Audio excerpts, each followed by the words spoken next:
शांताकारं भुजंगशयनं पद्मनाभं सुरेशं विश्वाधारं गगन सदृशं मेघवर्णं शुभांगं लक्ष्मीकांतं कमलनयनं योगिभिः ध्यानगम्यं वंदे विष्णु भवभयहरं सर्वलोकैकनाथं।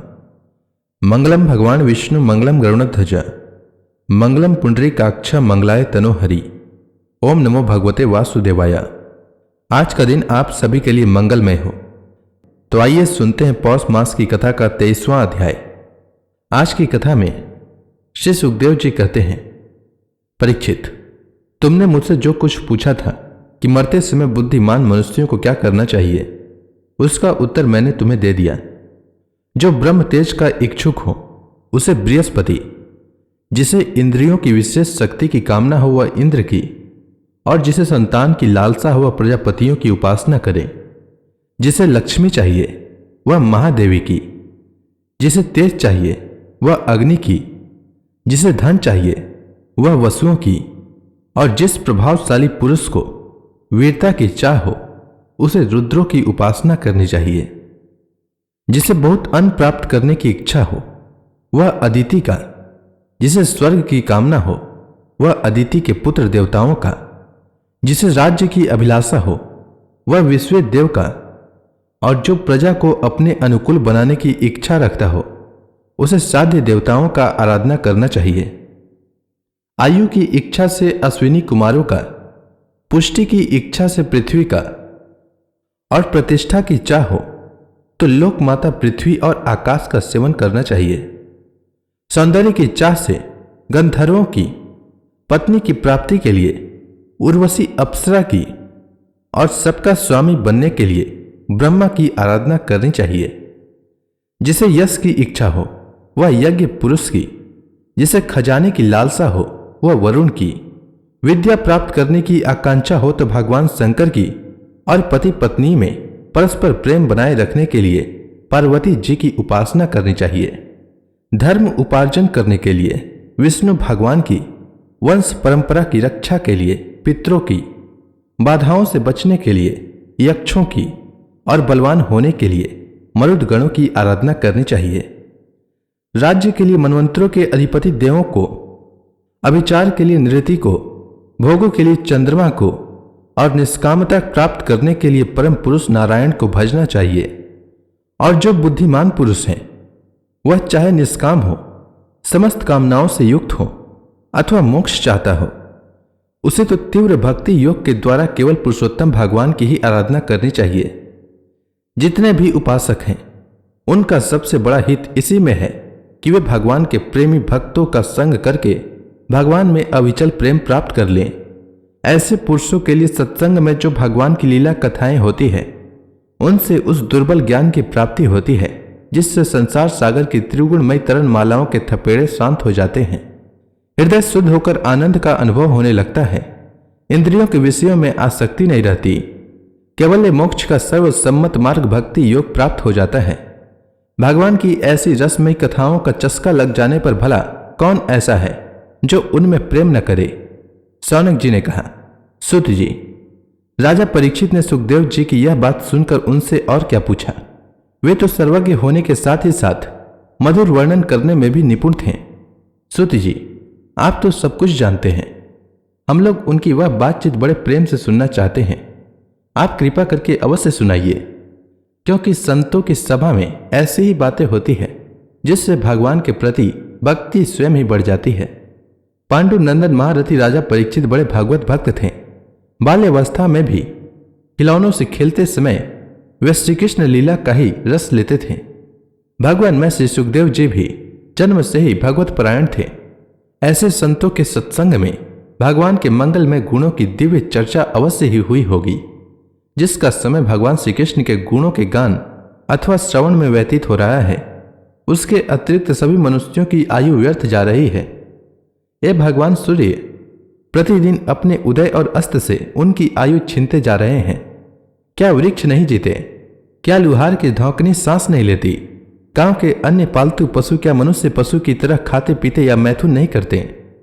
जिसके कान में भगवान श्री कृष्ण की लीला कथा कभी नहीं पड़ी, वह नर पशु कुत्ते ग्राम सुकर ऊंट और गधे से भी गया बीता है। सुत जी, जो मनुष्य भगवान श्री कृष्ण की कथा कभी नहीं सुनता, उसके कान बिल के समान है। जो जीभ भगवान की लीलाओं का गायन नहीं करती, वह मेढक की जीभ के समान टर टर करने वाली है। उसका तो न रहना ही अच्छा है। जो सिर कभी भगवान श्री कृष्ण के चरणों में झुकता नहीं, वह रेशमी वस्त्र से सुसज्जित और मुकुट से युक्त होने पर भी बोझ मात्र ही है। जो हाथ भगवान की सेवा पूजा नहीं करते, वे सोने के कंगन से भूषित होने पर भी मुर्दे के हाथ ही हैं। जो आंखें भगवान की याद दिलाने वाली मूर्ति, तीर्थ, नदी आदि का दर्शन नहीं करती, वे मोरों की पांख में बने हुए आंखों के चिन्ह के समान निरर्थक हैं। मनुष्यों के वे पैर चलने की शक्ति रखने पर भी न चलने वाले पेड़ों जैसे ही हैं। जो भगवान की लीला स्थलियों की यात्रा नहीं करते। जिस मनुष्य ने भगवत प्रेमी संतों के चरणों की धूल कभी सिर पर नहीं चढ़ाई, वह जीता हुआ भी मुर्दा है। जिस मनुष्य ने भगवान के चरणों पर चढ़ी हुई तुलसी की सुगंध लेकर उसकी सराहना नहीं की, वह श्वास लेता हुआ भी श्वास रहित शव है। सुत जी, वह हृदय नहीं लोहा है जो भगवान के मंगलमय नामों का श्रवण कीर्तन करने पर भी पिघल कर उन्हीं की ओर बह नहीं जाता। जिस समय हृदय पिघल जाता है, उस समय नेत्रों में आंसू झलकने लगते हैं और शरीर का रोम रोम खिल उठता है। प्रिय सुत जी, आपकी वाणी हमारे हृदय को मधुरता से भर देती है। इसलिए भगवान के परम भक्त आत्मविद्या विशारद से सुखदेव जी ने परीक्षित के सुंदर प्रश्न करने पर जो कुछ कहा, वह संवाद आप कृपा करके हम लोगों को सुनाइए। सुत जी कहते हैं, सुखदेव जी के वचन भगवत तत्व का निश्चय कराने वाले थे। उत्तरानंदन राजा परीक्षित ने उन्हें सुनकर अपनी शुद्ध बुद्धि भगवान श्री कृष्ण के चरणों में अनन्य भाव से समर्पित कर दी। शरीर, पत्नी, पुत्र, महल, पशु, धन, भाई, बंधु और निष्कंटक राज्य में नित्य के अभ्यास के कारण उनकी दृढ़ ममता हो गई थी। एक क्षण में ही उन्होंने उस ममता का त्याग कर दिया। सौनक आदि ऋषियों, महामनस्वी परीक्षित ने अपनी मृत्यु का निश्चित समय जान लिया था। इसलिए उन्होंने धर्म, अर्थ और काम से संबंध रखने वाले जितने भी कर्म थे, उनका संन्यास कर दिया। इसके बाद भगवान श्री कृष्ण में सुदृढ़ आत्मभाव को प्राप्त होकर बड़ी श्रद्धा से भगवान श्री कृष्ण की महिमा सुनने के लिए उन्होंने श्री सुखदेव जी से यही प्रश्न किया जिसे आप लोग मुझसे पूछ रहे हैं। परीक्षित जी ने पूछा, भगवत स्वरूप मुनिवर, आप परम पवित्र और सर्वज्ञ हैं। आपने जो कुछ कहा है वह सत्य एवं उचित है। आप ज्यों ज्यों भगवान की कथा कहते जा रहे हैं, त्यों त्यों मेरे अज्ञान का पर्दा फटता जा रहा है। मैं आपसे फिर भी यही जानना चाहता हूं कि भगवान अपनी माया से इस संसार की सृष्टि कैसे करते हैं। इस संसार की रचना तो इतनी रहस्यमयी है कि ब्रह्म आदि समर्थ लोकपाल भी इसे समझने में भूल कर बैठते हैं। भगवान कैसे इस विश्व की रक्षा और फिर संहार करते हैं। अनंत शक्ति परमात्मा किन किन शक्तियों का आश्रय लेकर अपने आप को ही खिलौने बनाकर खेलते हैं। वे बच्चों के बनाए हुए घरौंदों की तरह ब्रह्मांड को कैसे बनाते हैं और फिर किस प्रकार बात ही बात में मिटा देते हैं। भगवान श्रीहरि की लीलाएं बड़ी ही अद्भुत अचिंत्य हैं।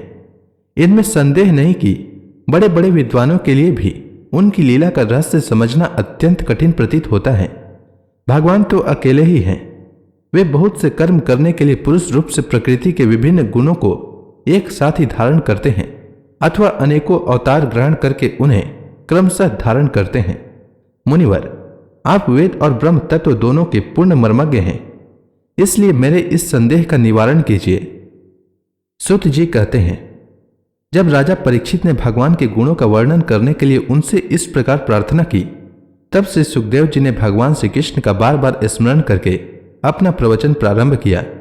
श्री सुखदेव जी ने कहा, उन पुरुषोत्तम भगवान के चरण कमलों में मेरी कोटि कोटि प्रणाम है, जो संसार की उत्पत्ति, स्थिति और प्रलय की लीला करने के लिए सत्व, रज और तमो गुण रूप तीन शक्तियों का स्वीकार कर ब्रह्मा, विष्णु और शंकर का रूप धारण करते हैं, जो समस्त चर अचर प्राणियों के हृदय में अंतर्यामी रूप से विराजमान हैं, जिनका स्वरूप और उसकी उपलब्धि का मार्ग बुद्धि के विषय नहीं है, जो स्वयं अनंत हैं तथा जिनकी महिमा भी अनंत है।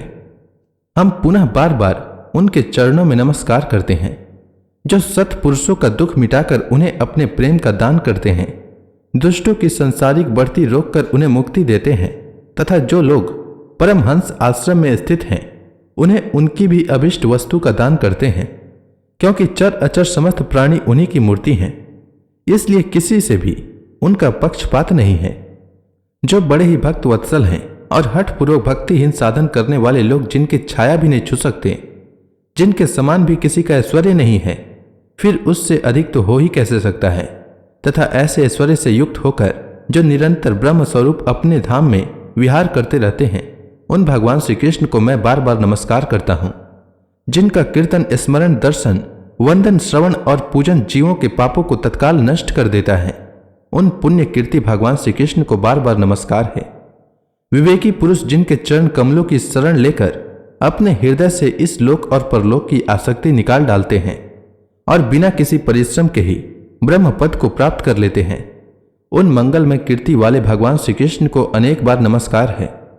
बड़े बड़े तपस्वी, दानी, यशस्वी, मनस्वी, सदाचारी और मंत्रवेता जब तक अपनी साधनाओं को तथा अपने आप को उनके चरणों में समर्पित नहीं कर देते, तब तक उन्हें कल्याण की प्राप्ति नहीं होती। जिनके प्रति आत्मसमर्पण की ऐसी महिमा है, उन कल्याण में कीर्ति वाले भगवान को बार बार नमस्कार है। वही भगवान ज्ञानियों के आत्मा हैं, भक्तों के स्वामी हैं, कर्मकांडियों के लिए वेद मूर्ति हैं, धार्मिकों के लिए धर्म मूर्ति हैं और तपस्वियों के लिए तपस स्वरूप हैं। ब्रह्मा, शंकर आदि बड़े बड़े देवता भी अपने शुद्ध हृदय से उनके स्वरूप का चिंतन करते और आश्चर्यचकित होकर देखते रहते हैं। वे मुझ पर अपने अनुग्रह की प्रसाद की वर्षा करें, जो समस्त संपत्तियों की स्वामिनी लक्ष्मी देवी के पति हैं, समस्त यज्ञों के भोक्ता एवं फलदाता हैं, प्रजा के रक्षक हैं, सबके अंतर्यामी और समस्त लोकों के पालन करता है तथा पृथ्वी के स्वामी हैं, जिन्होंने यदुवंश में प्रकट होकर अंधक, विष्णु एवं यदुवंश के लोगों की रक्षा की है तथा जो उन लोगों के एकमात्र आश्रय रहे हैं, वे भक्त वत्सल संतों के सर्वस्व श्री कृष्ण मुझ पर प्रसन्न हों। विद्वान पुरुष जिनके चरण कमलों के चिंतन रूप समाधि से शुद्ध हुई बुद्धि के द्वारा आत्म तत्व का साक्षात्कार करते हैं तथा उनके दर्शन के अनंतर अपनी अपनी मति और रुचि के अनुसार जिनके स्वरूप का वर्णन करते रहते हैं, वे प्रेम और मुक्ति के लुटाने वाले भगवान श्री कृष्ण मुझ पर प्रसन्न हों। जिन्होंने सृष्टि के समय ब्रह्मा के हृदय में पूर्व कल्प की स्मृति जागृत करने के लिए ज्ञान की अधिष्ठात्री देवी को प्रेरित किया और वे अपने अंगों के सहित वेद के रूप में उनके मुख से प्रकट हुई, वे ज्ञान के मूल कारण भगवान मुझ पर कृपा करें, मेरे हृदय में प्रकट हों। भगवान ही पंच महाभूतों से इन शरीर का निर्माण करके इनमें जीव रूप से शयन करते हैं और 5 ज्ञानेंद्रिय, 5 कर्मेंद्रिय, 5 प्राण और 1 मन, इन 16 कलाओं से युक्त होकर इनके द्वारा 16 विषयों का भोग करते हैं। वे सर्वभूतमय भगवान मेरी वाणी को अपने गुणों से अलंकृत कर दें। संत पुरुष जिनके मुख कमल से मकरंद के समान झरती हुई ज्ञानमयी सुधा का पान करते रहते हैं, उन वासुदेवावतार सर्वज्ञ भगवान व्यास के चरणों में मेरा बार बार नमस्कार है। परीक्षित, वेद गर्भ स्वयंभू ब्रह्मा ने नारद के प्रश्न करने पर यही बात कही थी, जिसका स्वयं भगवान नारायण ने उन्हें उपदेश किया था और वही मैं तुमसे कह रहा हूं। तो इसी के साथ यह अध्याय समाप्त हुआ। इसके आगे की कथा मैं कल के अध्याय में सुनाऊंगा। तब तक के लिए भगवान हरि का नाम लेते रहें। तो प्रेम से बोलिए भगवान विष्णु की जय, श्री कृष्ण भगवान की जय, लक्ष्मी माता की जय, तुलसी माता की जय, समस्त देवी देवताओं की जय।